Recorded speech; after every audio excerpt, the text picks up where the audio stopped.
তো আল্লাহ বলেন, ইন্নাকা কাদিফান ইলা রাব্বিকা কাদহান ফামুলাকি। হে মানুষ, তুমি তোমার রবের কাছে পৌঁছা পর্যন্ত কঠোর পরিশ্রম করতে হবে, তারপরে তুমি তোমার রবের সাক্ষাৎ পাবে।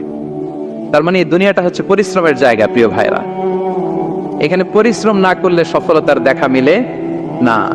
বাঁচতে হলে, সারভাইভ করতে হলে, টিকে থাকতে হলে আপনাকে পরিশ্রম করতে হবে। এই পৃথিবীতে কেউ কাউকে জায়গা করে দেয় না, এখানে জায়গা করে নিতে হয়। ঠিক কিনা বলেন? আপনি যদি পরিশ্রম করেন, পরিশ্রমে যে ঘাম ঝরে শরীর থেকে, পরিশ্রমের ঘামে জন্ম নেয় সফলতার বীজ। আপনি যখন হাড় ভাঙ্গা পরিশ্রম করবেন, এই পরিশ্রমের যে লোনা পানি বেরোবে, যে ঘাম বেরোবে, এই ঘামেই জন্ম নেয় সফলতার বীজ। এবং সফলতার কোনো শর্টকাট হয় না প্রিয় ভাইরা। অনেকে অল্পতে সফল হতে চায়, শর্টকাট খুঁজে, আসে না নাই? না, সফলতার জন্য আপনাকে লং কাটে যেতে হবে। ওখানে কোনো লিফট থাকে না, সিঁড়ি বেয়ে উঠতে হয়। অনেকে চায় যে সফলতার লিফটে উঠবো, সুইচ চাপবো, সাকসেসফুল ইন লাইফ। না, এত সহজ না, আপনাকে সিঁড়ি বেয়ে উঠতে হবে।